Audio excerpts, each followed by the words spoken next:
Hey guys, welcome back. In this video, I'm going to show you how to resize multiple columns in Excel. Let's get started.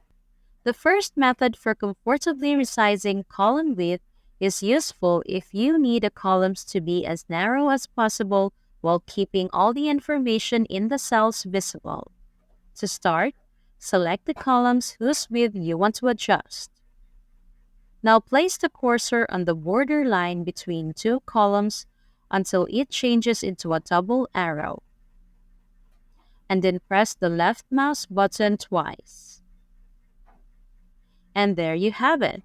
All data in the cells remains visible. The column width is equal, and the column have been resized to the narrowest width possible.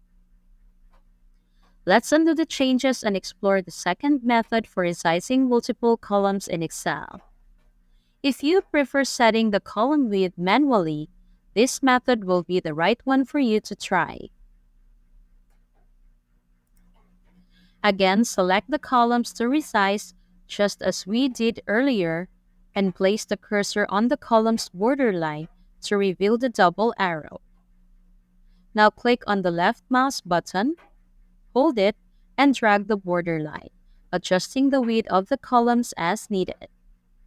As you move the borderline, you'll see a figure representing the actual column width in a small window, giving you an idea of how wide the columns will be. Now let's move on to the third method.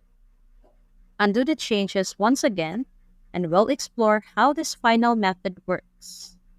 This method is most convenient when you know the specific width you want to set for these columns. Again, select the columns, and right-click on any of them to see a set of options.